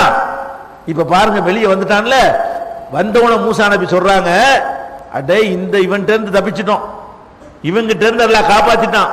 இந்த அந்த ஊர்ல ஒரு அநியாயக்காரங்க இருக்கிறாங்க. மூசா நபி சொல்றாரு. எப்ப சொல்றாரு? இந்த கடல்ல இருந்து தப்பிச்சு காப்பாத்தின உடனே சீடர்கள்ட்ட சொல்றாரு, இன்ன ஹாகுனா கௌமன் ஜப்பாரின், அந்த ஊர்ல ஒரு அநியாயக்காரன் இருக்கிறான், வாங்க நம்ம எல்லாரும் போய் அவங்களை அழிக்குவோம் அப்படிங்கிறாங்க. இவங்க என்ன பண்ணிருக்கானு? நமக்கு தான் அல்லாத கண்ணு முன்னாடி உதவி செஞ்சிருக்கிறான, நம்ம தைரியமா போவோம். ஃபிரௌனை அழிக்கிறதுக்கு உதவி செஞ்ச அல்லாஹ் அவங்களை அழிக்கிறதுக்கு உதவி செய்ய மாட்டானா? அப்படித்தானே இருந்திருக்கனே. இவங்க சொன்னாங்க, யாரு? இந்த அதிசயத்தை, இந்த அற்புதத்தை அனுபவித்த மூசா நபியுடைய கூட்டம் சொன்னார்கள், இதுஹப அன்த வ ரப்புக ஃபகாத்திலா இன்னா ஹாஹுனா காயிதூன். மூசாவே, நீனும் உன் ரப்பும் போய் முதல்ல சண்டை பிடிங்க, நாங்க இங்கே உட்கார்ந்துட்டு இருக்கிறோம். எப்படி கதை? எப்ப சொல்றாங்க? எப்ப இதை சொல்றான்? முக்கியம். எப்ப சொல்றான்? அல்லாண்டா யாருன்னு கண்ணுக்கு முன்னாடி பார்த்துட்டு, அவனுடைய குதிரத்தை பார்த்துட்டு, அவனுடைய வல்லமையை பார்த்துட்டு, அந்த அடுத்த வினாடி அந்த ஈரம் கூட காயல கடல்ல சொல்றான். எப்படி சொல்றான்? நீனும் ஒரு ரப்பு போய் சண்டை போடு, நீனும் ஒரு இறைவனும் போய் காத்திலா ரெண்டு பேரும் சண்டை போடுங்க, ஜெயிச்சவனை கூப்பிடுங்க, நாங்க வர்றோம். இன்னா ஹாகுனா காயிதூன், நாங்க இங்கேயே உட்கார்ந்து இருக்கிறோம். இதே மாதிரி சஹாபாக்கள் இதை ரசூலுல்லாஹ்ட்ட சுட்டி காட்டுறாங்க. அல்லாஹ்வுடைய தூதரே, மூசாவிடத்தில் சொன்னார்களே, நீனும் ஒரு ரப்பு போய் சண்டை போடு, நாங்க இங்கே உட்கார்ந்து இருக்கிறோம், அப்படி நாங்கள் சொல்ல மாட்டோம். நபிகள் நாயகம் ஸல்லல்லாஹு அலைஹி வஸல்லம் வந்து சஹாபாக்கள் யுத்தத்திற்கு அழைப்பிடும்போது சொன்னார்கள், நாங்க சின்ன கூட்டம் தான், நாங்க பலவீனர்கள் தான். மூசா நபி இடத்துல அவர் சீடர்கள் சொன்னது போல நாங்கள் சொல்ல மாட்டோம், எங்கள் மொத்த உயிரையும் பணயம் வைத்து உங்களுக்கு பக்கபலமா திகழ்வோம் சொன்னார்களே. இப்படிப்பட்ட ஒரு தியாகம். இதனாலதான் நின்றது இஸ்லாம். இதனாலதான் இந்த இஸ்லாம் நமக்கு 14 நூற்றாண்டுக்கு பிறகு நம்மள்கிட்ட பாதுகாக்கப்பட்டு வந்திருக்கிறது. இப்படிப்பட்ட தியாகம். மதீனாவுக்கு போன பிறகு கூட உயிர் ஒரு பொருட்டே இல்லை இவர்களுக்கு, வாழ்வது ஒரு பெரிய மேட்டரே இல்லை. உங்களுக்கு கொள்கை முக்கியம், இந்த மார்க்கம் முக்கியம், மறுமை முக்கியம். எப்படி இந்த ஃபிரௌனுடைய மனைவியை நமக்கு அல்லாஹ் முன்னுதாரணமா காட்டுறானோ, அதுக்கு ஏற்றவர்களாக அவர்கள் வாழ்ந்து காட்டினார்களா இல்லையா? அல்லாஹ் மூமின்களுக்கு உதாரணம் சொல்றான்ல. ஒரு ஆள் மூமின் சொன்னா அவர் எப்படி நடக்கணுமா? ஃபிரௌனுடைய மனைவியை போல நடக்க வேண்டும். லரபல்லாஹு மஸலன் லில்லதீன ஆமனு இம்ராஅத் ஃபிரௌன். மூமின்களுக்கு முன்னுதாரணமாக ஃபிரௌனுடைய மனைவியை அல்லாஹ் எடுத்து காட்டுகிறான். ஃபிரௌனுடைய மனைவி என்ன பண்ணாங்க? ஒரு பெரிய தியாகம் பண்ணிட்டாங்க என்று கேட்டால், அவங்க பட்டத்து ராணியாக இருந்தார்கள். அவங்க கணவன் பெரிய சக்கரவர்த்தியாக இருக்கிறான். ஒரு சக்கரவர்த்தி அந்த காலத்தில் எப்படிலாம் இருந்திருப்பான்? நம்ம காலத்து ஜனாதிபதி மாதிரியா இருந்திருப்பான்? கேள்வி கேட்பார் இல்லாத காலம். ராஜா தான் எல்லாம், கடவுள் மாதிரி. அந்த மாதிரி ஒரு ராஜாவாக இருக்கும் பொழுது எவ்வளவு வசதிகள்லாம் அவனுக்கு இருந்திருக்கும். அவனுடைய மனைவி ராணிக்கு எவ்வளவு பேர் பணிவிடை செய்ய ஆட்கள் இருந்திருப்பாங்க. நினைச்சதெல்லாம் கிடைக்கும். பல்லக்கு தூக்க 10,000 பேர் இருப்பாங்க. அவ்வளவு அற்புதமான அரண்மனை. அவங்க விரல செய்வுக்கு நாடே தலை வணங்கு. அவ்வளவு வசதி இருந்தும் கூட இவங்க அந்த கொள்கை ஏத்துக்கிட்டு அந்த இன்பத்தை இழக்கிறாங்க. அரண்மனை வாசத்தை துறக்கிறாங்க. புருஷனை எதிர்த்து நிற்கிறார்கள். மூசா நபி சொல்றதான் சரி என்று வாதிடுகிறார்கள். துன்பத்தை வேற இன்பத்தை இழந்துட்டு அடி உத சித்திரவதை எல்லாத்துக்கும் ஆளாகிறாங்க. ஏன் ஆளாகிறாங்க? அவங்க ஒரு கணக்கு பண்ணாங்க. என்ன கணக்கு? இந்த அரண்மனையை பார்க்கறாங்க. இந்த அரண்மனை ஃபிரௌன் கட்டிய அரண்மனை. அதில் இருக்கிற ஆபரணங்கள், அணிகலன்கள், அதில் கிடைக்கக்கூடிய அதிகாரம், பதவி, புகழ், போதை எல்லாத்தையும் பார்க்கறாங்க. அதையும் பார்க்கறாங்க. எதை பார்க்கறாங்க? அல்லாஹ் ஒன்று நமக்கு ஏற்படுத்தி வச்சிருக்கிறானே அந்த அரண்மனை, அங்க கிடைக்கக்கூடிய அழியாத பெருவாழ்க்கை, அங்க கிடைக்கக்கூடிய பேரின்பம், ரெண்டையும் கம்பேர் பண்ணி பார்க்கறாங்க. அது வேண்டும் என்றால் இதை இழந்து ஆவணும் எங்க நிலை வரும் பொழுது இதை விட அது பெருசுன்னு வழங்கினார்கள். இதான் பிறனுடைய மனைவிட்ட இருந்த சிறப்பு தன்மை. அல்லாஹ் ஒன்று நமக்கு ஏற்படுத்தி வச்சிருக்கிறானே அந்த அரண்மனை, அங்க கிடைக்கக்கூடிய அழியாத பெருவாழ்க்கை, அங்க கிடைக்கக்கூடிய பேரின்பம், ரெண்டையும் கம்பேர் பண்ணி பார்க்கறாங்க. அது வேண்டும் என்றால் இதை இழந்து ஆவணும் எங்க நிலை வரும் பொழுது இதை விட அது பெருசுன்னு வழங்கினார்கள். இதான் பிறனுடைய மனைவிட்ட இருந்த சிறப்பு தன்மை. அதே மாதிரி இவன் அடிக்குவானே, உதைக்குவானே, சித்திரவதை பண்ணுவானே என்று ஒரு கணக்கு வருது. அங்கேயும் சித்திரவதைலாம் இருக்குல்ல, அதையும் கம்பேர் பண்றாங்க. அங்கேயும் அடி விழுவுமே, அங்கேயும் உத விழுவுமே, அங்கேயும் அல்லாஹ் நம்மளை வதக்குவான, வாட்டுவான, அங்கேயும் நெருப்புல போட்டு சுடுவான, அங்கேயும் பலவிதமான துன்பம் இருக்குது. அங்க உள்ள துன்பத்தையும் இவன் பிறவும் தரக்கூடிய துன்பத்தையும் கணக்கு பண்றாங்க. இதை விட அது பெருசுன்னு வழங்குறாங்க. இந்த இன்பத்தை விட அது பெருசுன்னு வழங்குறாங்க. இதான் மூமின். மூமினுக்கு இலக்கணமே என்ன?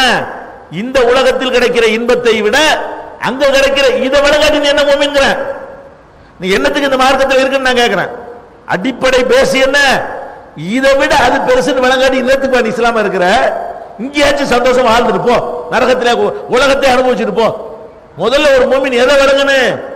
இந்த உலகத்து இன்பத்தை விட மறுமை இன்பம் பெருசு, இந்த உலகத்து துன்பத்தை விட மறுமை துன்பம் பெருசு.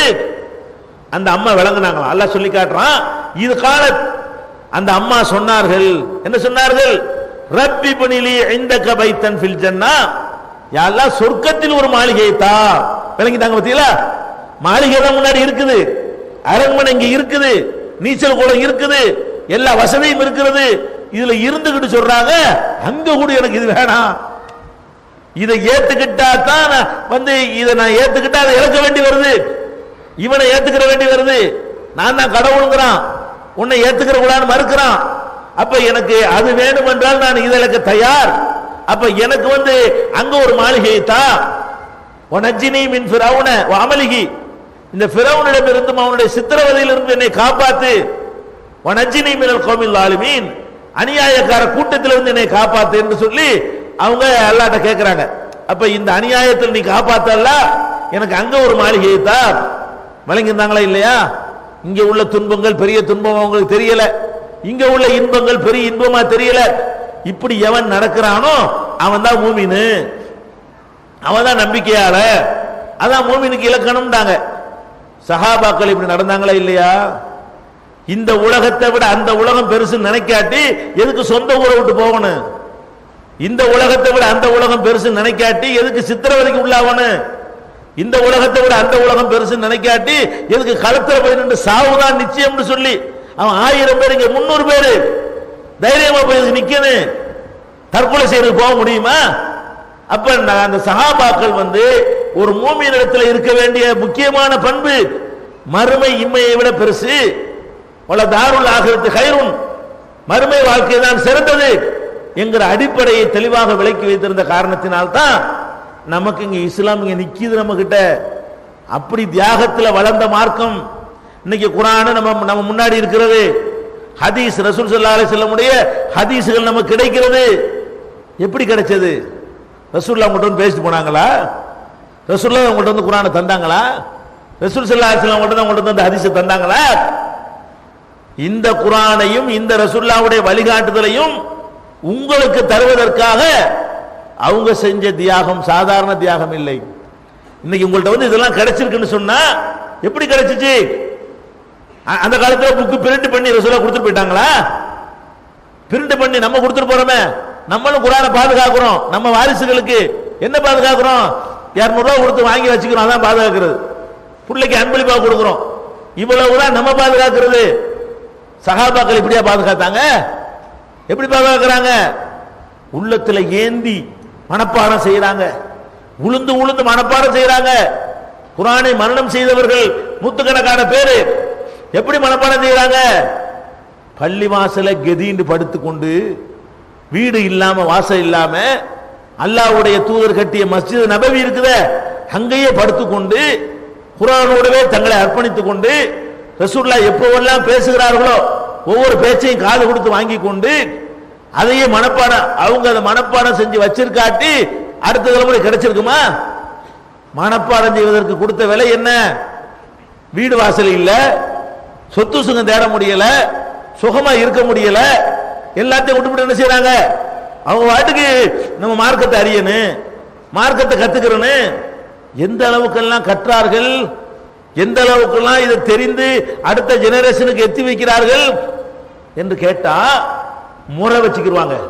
எப்படி முறை? 2 பேர் கூட்டாளி ஆகிக்கிடுவாங்க. என்ன கூட்டாளி?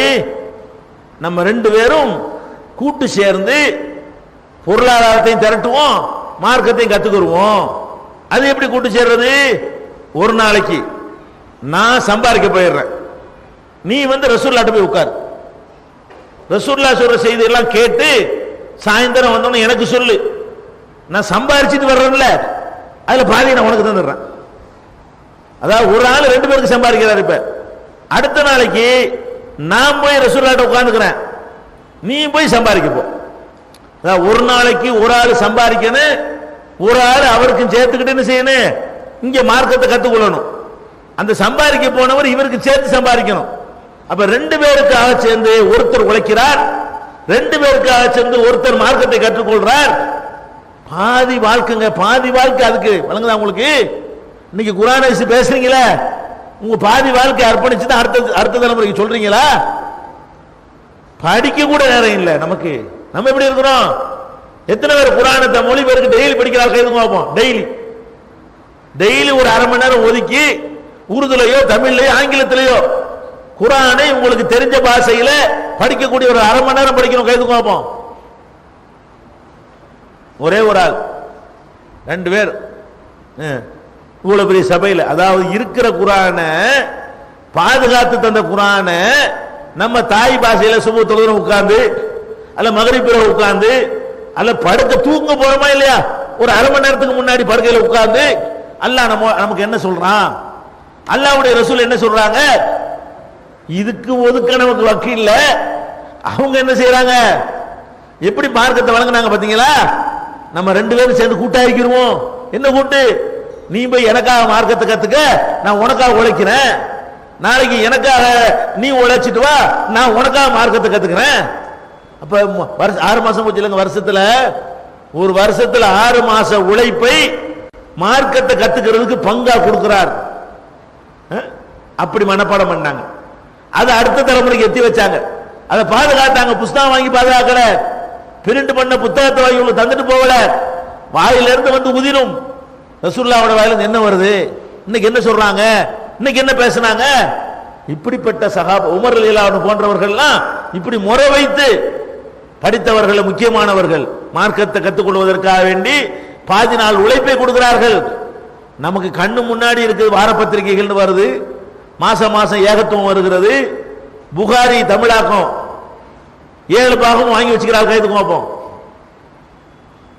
பாருங்க. நம்ம என்ன பண்ணோம்?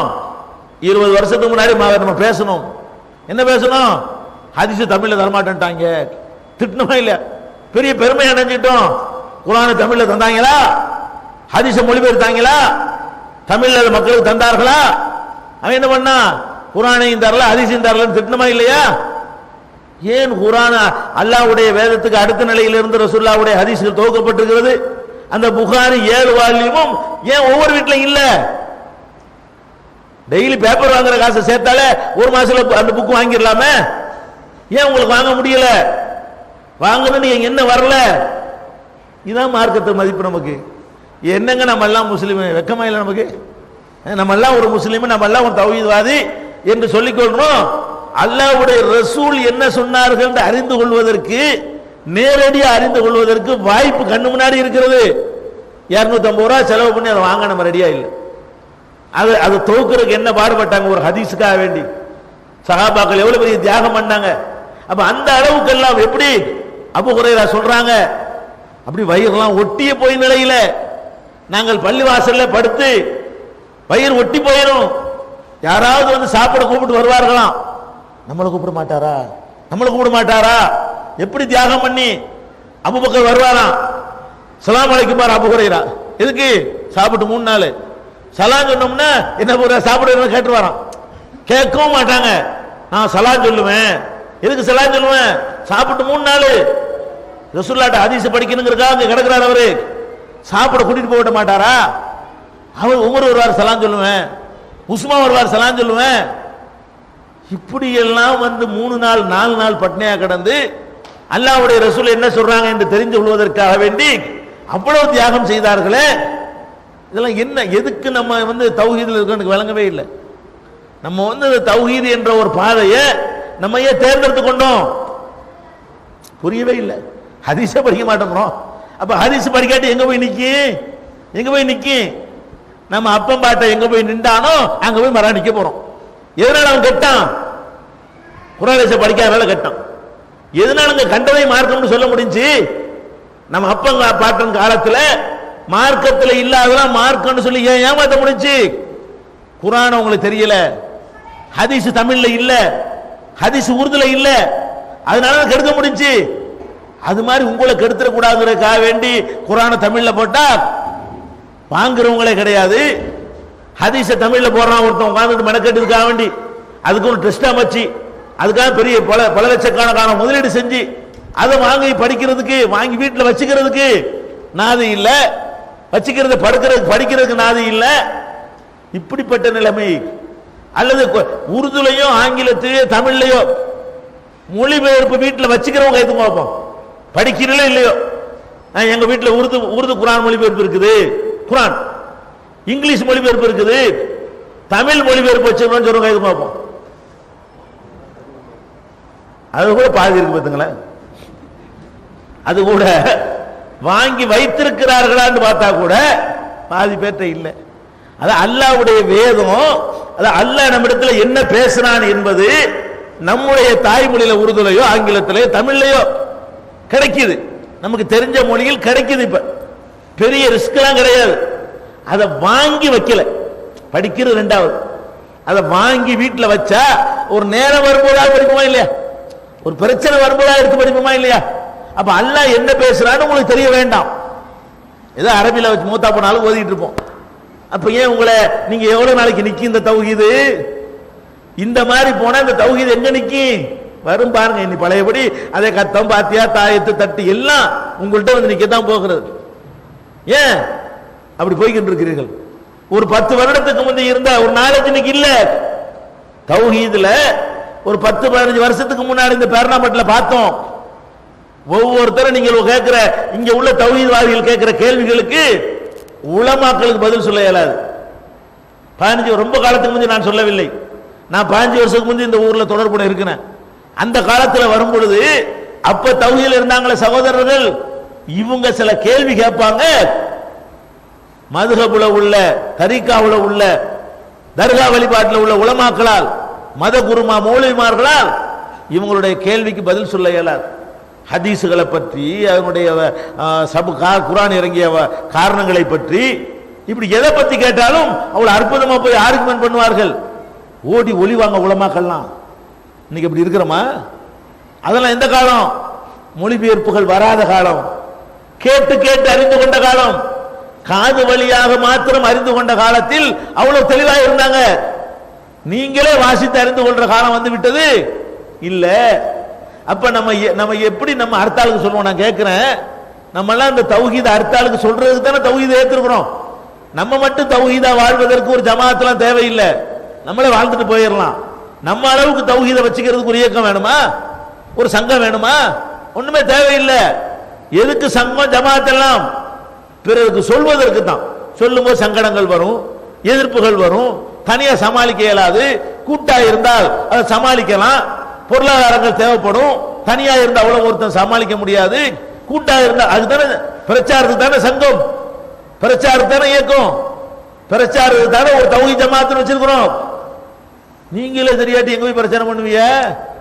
நீங்களே குர்ஆனை படிக்காட்டி எப்படி பிரச்சாரம் பண்ணுவீங்க? அப்ப நம்முடைய நிலைமை வந்து இப்ப ரொம்ப பேரணாம்பட்டை இப்படி இருந்தா மற்ற ஊர்ல கையெழுத்துக்க சொன்னா என்ன ஆகும்? பேரணாம்பட்டில் ஒரு மார்க்க அறிவு உள்ளவர்களுக்கு தொடர்ச்சி இருக்கிறது. இந்த ஊர்ல இந்த நிலைமை இருந்தா இன்னும் பல ஊர்களுடைய கதி என்ன? உங்களை மாத்துங்க. கஷ்டப்பட்டு இந்த மதிப்பு தெரியல, மாணிக்க கல்லு மதிப்பு தெரியலமாங்கல்ல, அது மாதிரி இருக்குங்க. இந்த குர்ஆனுடைய மதிப்பு, இந்த ஹதீஸுடைய மதிப்பு யாருக்கு தெரியல? ஆதிவாசின்னு சொல்லக்கூடிய நமக்கு தெரியல. யாருக்கு தெரியுது? யாருக்கு தெரியுது? மேற்கத்திய உலகத்துக்கு தெரிகிறது. இஸ்லாத்துக்கு வெளியே இருக்கிறவனுக்கு தெரியுது. அவன் பாட்டு கூட்ட கூட்டமா வர்றான். எதை பார்த்துட்டு வர்றான்? குர்ஆனை படிச்சு நம்ம அங்க முடியாடுறான். இதாண்ட சரியான மார்க்கம். அதுக்கு சொந்தக்காரன் நம்ம அதை படிக்க மாட்டேங்கிறோம், சிந்திக்க மறுக்கிறோம். அப்ப சஹாபாக்களுடைய தியாகத்துக்கு வருவோம். அப்ப நம்மளை இப்படி சொல்லி காட்டுவதன் மூலமா நம்ம என்ன சொல்ல வர்றோம்னா, சஹாபாக்கள் செஞ்ச தியாகம் என்னன்னு இப்ப வழங்குதா? நம்மால் அரை மணி நேரம் ஒதுக்க முடியாத ஒரு வேலைக்கு பாதி வாழ்நாளை ஒதுக்குகிறார்கள், முழு வாழ்நாளை ஒதுக்கி இருக்கிறார்கள். அது மாத்திரம் இல்ல, நபிகள் நாயகம் ஸல்லல்லாஹு அலைஹி வஸல்லம் அவர்கள் பல்லிகு அன்னி வலவ் ஆயா, என் மூலம் ஒரு செய்தி கேட்டாலும் அடுத்தவருக்கு எடுத்து சொல்லுங்கள் என்று கட்டளையிட்ட பிறகு ஃபல்யுபல்லிகு ஷாஹிதுல் காயிப், வந்திருக்கக்கூடியவர்கள் வராதவர்களுக்கு சொல்லுங்கள் என்று கட்டளையிட்ட பொழுது நபிகள் நாயகம் ஸல்லல்லாஹு அலைஹி வஸல்லம் உடைய கட்டளை ஏற்று எவ்வளவு சஹாபாக்கள் ஊரை விட்டு ஓடினாங்க. எவ்வளவு சஹாபாக்கள் வேறு நாடுகளில் அடக்கம் செய்யப்பட்டிருக்கிறார்கள். எல்லாருமே மதீனாவில் அடக்கம் செய்யப்பட்டிருக்காங்களா? எல்லாருமே மக்காவில் அடக்கம் செய்யப்பட்டிருக்கார்களா? சஹாபாக்களுடைய கபரிஸ்தான்கள் பல நாடுகளில் சிதறி கிடக்கிறது. அந்த நாடுகளுக்கு போக வேண்டிய அவசியம் என்ன? அவர்களுக்கு என்ன தேவை ஏற்பட்டது? தெரிஞ்ச மார்க்கத்தை எல்லா பக்கத்திலையும் கொண்டு போய் சொல்லுவோம். கற்ற மார்க்கத்தை நம்மோடு வைத்துக் கொள்ளாமல் நமக்கு தெரிஞ்சத அடுத்த தலைமுறைக்கு சொல்லுவோம்னு போனாங்களே, அந்த தியாகத்தினாலதான் உலகம் பூரா இஸ்லாம் பரவுனது. அப்ப இந்த மார்க்கத்தை பொறுத்த வரைக்கும் அந்த மாதிரி கஷ்டமான காலத்துல தாக்கு பிடித்தார்கள், அந்த மார்க்கத்தை கற்றார்கள், பாதுகாத்தார்கள். பாதுகாக்க முடியாத காலத்தில் பாதுகாத்தார்கள். பேப்பர் கம்ப்யூட்டர் இல்லாத காலத்தில் அந்த குர்ஆனை என்ன செஞ்சார்கள்? எலும்புகளையும் தோள்களையும் எழுதி பாதுகாத்தார்கள், உள்ளத்திலே மனப்பாடம் செய்து பாதுகாத்தார்கள். இப்படி எல்லாம் செய்த தியாகத்தினுடைய விளைவாகத்தான் இந்த மார்க்கம் நம்முடைய கையிலே கிடைத்திருக்கிறது.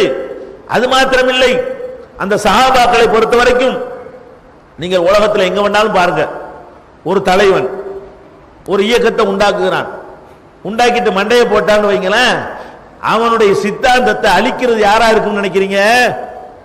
எதிரி அழிக்க மாட்டான்.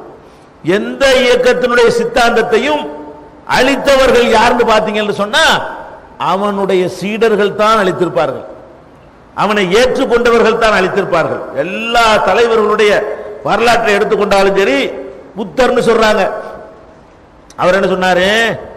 கடவுளை இல்லைன்றார், அன்பே சிவம்டாரு. அன்புதான் கடவுள், கடவுள் தனியா ஒண்ணு கிடையாதுன்றாரு. அவரை கடவுள் ஆக்குனது யாரு? அவர் உண்டாக்குன சீடர்கள் தான். அவர் கடவுளை இல்லைன்றாரு, அவரே கடவுள் உண்டாக்கி அவருக்கு பல்லுக்கு கோயில், மண்ணுக்கு கோயில், கண்ணுக்கு கோயில்னு சொல்லி அவரை தெய்வமாக்குனது யாரு? தெய்வம் இல்லை என்று சொன்னவர்களை வேற ஒருத்தனை அவரை தெய்வமாக்கிதான் யார் அவரை மதித்தார்களோ அவர்கள் தான் அவரை தெய்வமாக ஆக்கினார்கள். அதே மாதிரி ஒருத்தர் நம்ம நாட்டில் கூட ஒருத்தர் கடவுளை இல்லைன்னு கத்திட்டு இருந்தாரு, மூட நம்பிக்கைன்றாரு. ஏன்டா போய் கல்லுக்கு போய் மாலை போடுறீங்கன்றாரு. அவரை கல்லாக்கி மாலை போட்டவன் யாரு? இந்த பெரியார் ஒருத்தர் இருந்தார்லங்க, அவர் என்ன கேட்டாரு? அதுக்கு இருக்க கல்லுக்கு ஏண்டாமா போய் பூஜை செய்றீங்க, கல்லுக்கு ஏன்டா தேங்காயை கொண்டு போறீங்க, மாங்காயை கொண்டு போறீங்க? அந்த கல்லுக்கு விளங்குமாடா? அது பேசுமா? அதுக்கு ஏதாவது பதில் தருமா? அதுக்கு ஏதாவது சக்தி இருக்குதா? அது எந்த காலத்தில் பேசியதெல்லாம் வசனம் பேசினார்களே. என்னாச்சு? அவருடைய சீடர்கள் பெரியாருக்கு சிலை வச்சுட்டாங்க. யாரால குழி தோண்டி புதைக்கப்படுது பத்தியலா? யார் அந்த கொள்கையை கொண்டார்களோ, யார் அந்த கொள்கையை ஏற்றுக்கொண்டு பின்னாடி வந்தார்களோ உடனே குழி தோண்டி புதைத்து, அன்புங்கிற பேர்ல, அந்த தலைவர்கள் மீது உள்ள அன்புங்கிற பேர்ல 95 லட்சம் ரூபாய் எடுத்து சினிமா படம் எடுக்கிற கொடுக்குறேன்பாங்க. பாத்தீங்களா இல்லையா? நாளைக்கு பேப்பர்ல பாருங்க. மக்களுடைய பணம் 95 லட்சம் ரூபாய் எடுத்து, அவருடைய 95 வருஷம் ஆச்சான் பெரியார் மௌத்தா போய். அதனால அவர் பேர்ல சினிமா படம் எடுக்கிறதுக்காக வேண்டி 95 லட்சம் ரூபாயை வழங்குகிறோம். ஏறக்குறைய 1 கோடி ரூபாய். பகுத்தறிவு பேசின ஒருத்தரால் உருவாக்கப்பட்டவர்கள் அவர் பேரை சொல்லியே பகுத்தறிவுக்கு மாற்றமாக நடக்கிற காட்சியெல்லாம் நீங்க பாக்குறீங்க.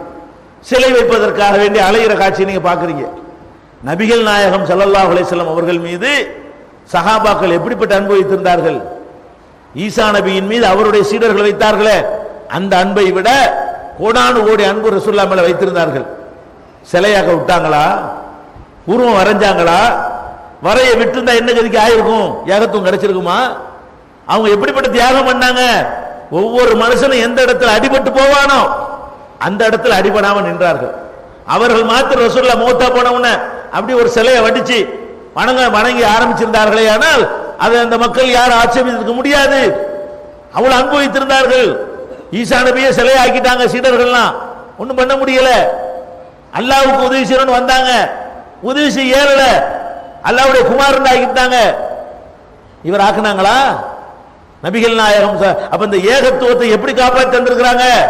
அவங்களுக்கு எவ்வளவுதான் அன்பு இருந்தாலும் அந்த கண்ட்ரோலும், அல்லாஹ்வுடைய வேதத்தை பற்றி அறிவும், ரசூலுல்லாஹ்வுடைய போதனைகள் மீது அசைக்க முடியாத நம்பிக்கை இருந்த காரணத்தினால் அந்த ஏகத்துவ கொள்கையவே நமக்கு பாதுகாத்து தந்து விட்டார்கள். இன்னைக்கு வரைக்கும் சிலை வைக்கலன்னு பெருமை அடிக்கிற ஒரு சமுதாயம். மற்றவெல்லாம் சிலை வைக்கிறதுக்கு போராடிக்கிட்டு இருக்கிறான், நம்மளாம் சிலை வச்சா தொலைச்சு விடுவாங்கிறோம் என்கிற அளவுக்கு நம்மள இன்னைக்கு பண்பட்டவர்களா இருக்கிறோம்னா பேசிக் எங்க? அந்த சஹாபாக்களுடைய தியாகத்துல இருக்குங்க. இப்படி இந்த மார்க்கத்தை நம்மள்ட்ட கொண்டாந்து சேர்ப்பதில் ஆகட்டும், வளர்ப்பதில் ஆகட்டும், அவர்களுக்கு நிகரான ஒரு தியாகம் இந்த 14 நூற்றாண்டுகள் எவரும் செய்தது கிடையாது. இந்த இஸ்லாத்துக்காக செய்த தியாகத்தில் யாரும் அவர்கள் கிட்ட நிக்க இயலாது. அதே நேரத்தில் அந்த சஹாபாக்கள் இன்னொரு அவங்கள்ட்ட தெரிஞ்சு கொள்ள வேண்டிய முக்கியமான விஷயம், அப்ப நபிகள் நாயகம் ஸல்லல்லாஹு அலைஹி வஸல்லம் அவங்க எந்த மாதிரியான ஒரு சமுதாயத்தை உருவாக்கிட்டு போனாங்க சஹாபாக்கள் கேட்டா, குர்ஆன் ஹதீஸ் இந்த ரெண்டுக்கு நிகராக தகப்பனாரையோ தாயாரையோ புருஷனையோ பொண்டாட்டியோ அவங்க ஒரு பெரிதாக மதித்ததே கிடையாது. சஹாபாக்களுடைய அடுத்த தியாகம் என்ன? ஒவ்வொரு மனிதனும் எந்த இடத்துல அடிபட்டு போயிருவான், சில விஷயங்களை சரிந்து வழங்கியிருப்பான். அவன் தகப்பனார் அதை செய்யும் போது அவனால சுட்டி காட்ட இயலாது. அவன் சரிந்து வழங்கியிருப்பான். அவனுடைய மனைவி அதை ஏற்று செய்யும் பொழுது அவனால் கண்டிக்க இயலாது. அவன் சரிந்து வழங்கினதை அவன் குடும்பத்தில் உள்ள உறுப்பினர்கள் செய்யும் பொழுது எல்லாருமே சரணாகதி அடைஞ்சிடறான். சஹாபாக்களை பொறுத்தவரைக்கும் எப்படிப்பட்டவர்களா இருக்கிறாங்க பாருங்க. இப்னு உமர், உமர் ரலியல்லாஹுடைய மகன். உமர் ரலியல்லாஹு என்ன பண்றாங்கன்னு கேட்டா, அந்த ஹஜ்ஜில தமத்து என்ற ஹஜ் முறையை அவர் செய்யக்கூடாதுன்னு தடுக்கிறார். உமருடைய மகன் இருக்கார்ல, அவர் அந்த முறையில் ஹஜ் செய்ய போறார். அப்ப சிரியாவை சேர்ந்த சாம் நாட்டை சேர்ந்த ஒருத்தர் இப்னு உமர்ட்ட கேட்கிறாங்க, உங்க தகப்பனாரு இந்த மாதிரி தமத்து ஹஜ் செய்யக்கூடாதுங்கிறாரு. தமத்து ஹஜ்ஜின்னா ஹஜ்ஜிக்கு தனியா ஒரு முதல்ல இஹ்ராம் கட்டி உம்ரா செய்து விட்டு அதுக்கு பிறகு இஹ்ராம் இல்லாமல் மக்காவுல கொஞ்ச நாள் இருந்து விட்டு ஹஜ்ஜுடைய காலம் வந்தவன மறுபடியும் இஹ்ராம் கட்டி ஹஜ் செய்யறதுக்கு பேர் தமத்துங்கிறது. இப்படி செய்யக்கூடாது, ஒன்னு ஹஜ் மட்டும் தனியா செய்யணும், அல்ல ஒரே இஹ்ராம்ல ரெண்டையும் செய்யணும் அப்படிங்கிற மாதிரி உமர் சொல்றாங்க. அதை மீறி இப்னு உமர் என்ன பண்றாங்க, தமத்து முறையில் ஹஜ் செய்யறாங்க. அப்ப இதை ஒருத்தர் கேட்கிறாரு, என்னங்க உமர் இதெல்லாம் வேணான்னு சொல்றாரு, தடுத்திருக்கிறாரு, அவர் தடுத்ததை நீங்க எப்படி செய்யலாம்?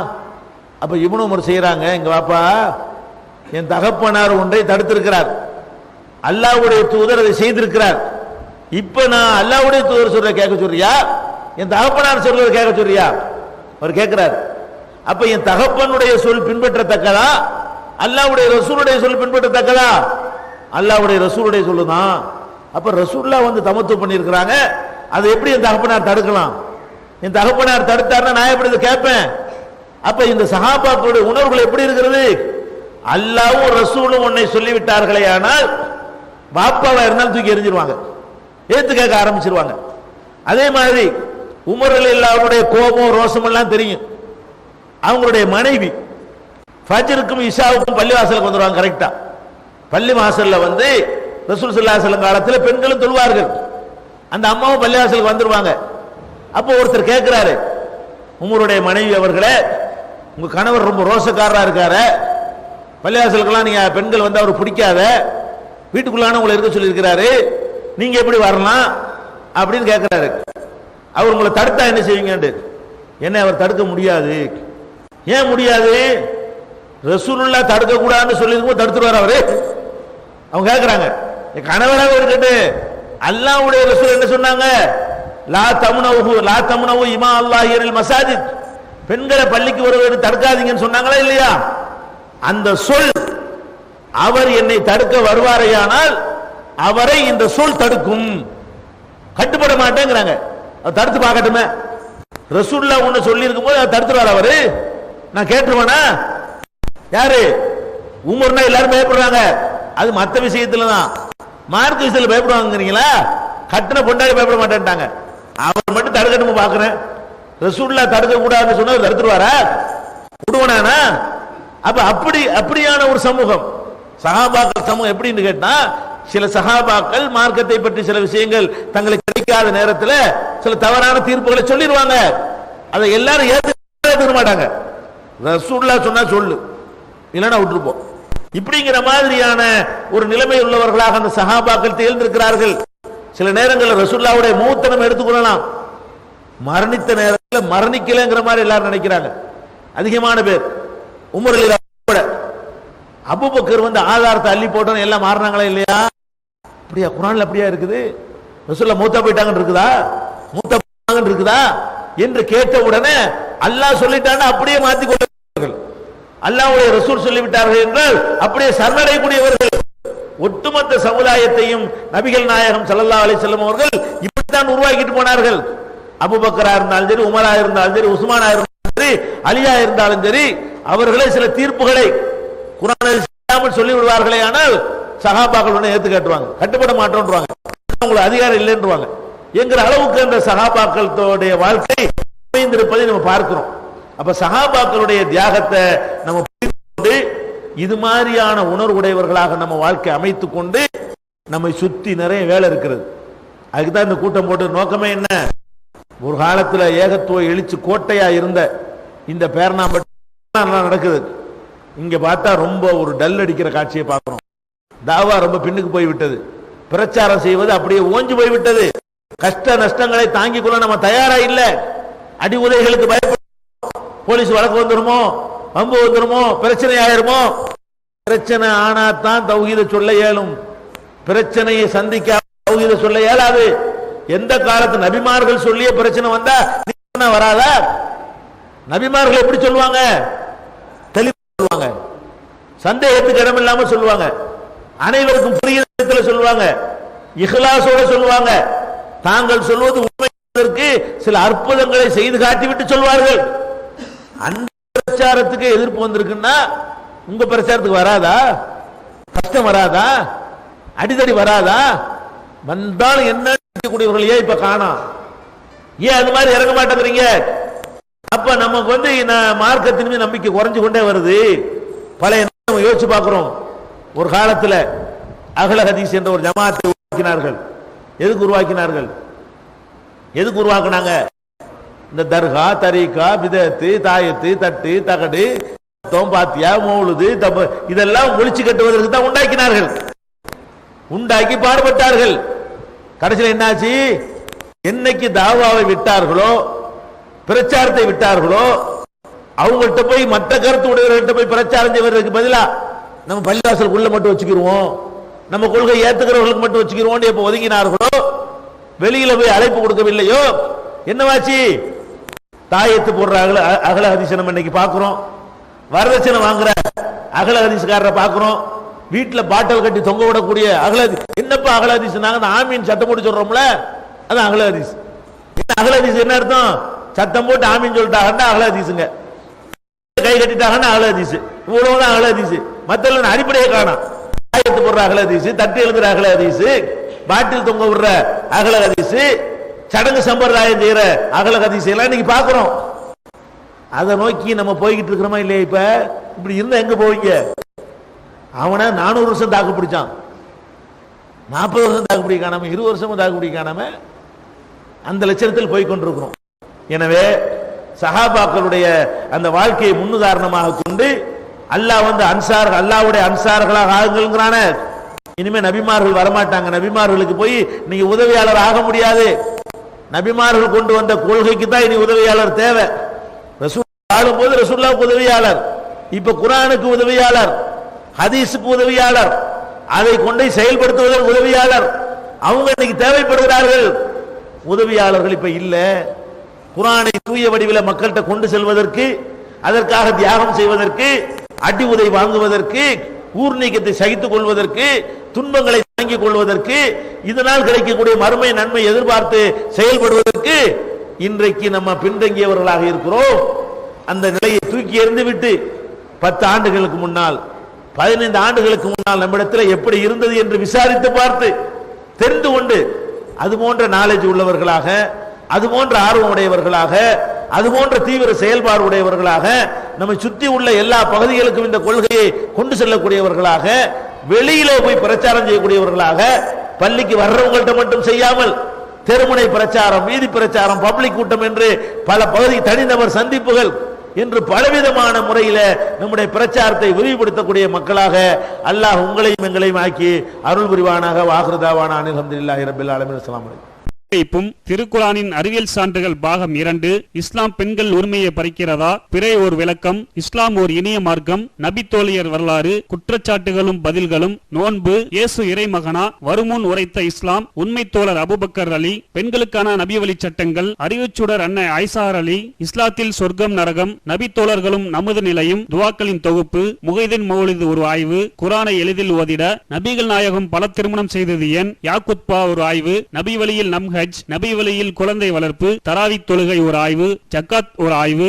இஸ்லாத்தில் இல்லறம். கியாமத் நாளின் 10 அடையாளங்கள். நபிகளாரின் நற்போதனைகள். மன்னரை வாழ்க்கை. பைபிளில் நபிகள் நாயகம். இஸ்லாத்தின் பார்வையில் பில்லி சூனியம். தர்கா வழிபாடு. நபிகளாரின் இறுதி நாட்கள். இஸ்லாமிய கொள்கை. சரியான ஹதீஸ்களும் தவறான ஹதீஸ்களும். சந்திக்கும் வேளையில் கொள்கை விளக்கம். பேய் பிசாசு உண்டா? கற்பனை கதைகள். நவீன பிரச்சனைகளும் தீர்வுகளும். தப்லிக் தாகலிம் தொகுப்பு. சுபகான மௌலிது ஒரு ஆய்வு. மனிதனுக்கேற்ற மார்க்கம். நேர்ச்சையும் சத்தியமும் மனனம் செய்வோம். விளக்கப்பட்ட உணவுகள். அர்த்தமுல்லா இஸ்லாம். குர்பானியின் சட்டங்கள். தொழுகை. இஸ்லாத்தின் பார்வையில் கனவுகள். இஸ்லாமிய திருமணம். இறைவனிடம் கையேந்துங்கள். மீராஜும் அதன் படிப்பினைகளும். வேதம் கொடுக்கப்பட்டோர் யார்? மற்றும் prophet Muhammad the greatest man. Moon Publication 83/3 மூர்தரு முதல் மாடி மண்ணடி சென்னை 1. Phone number 6569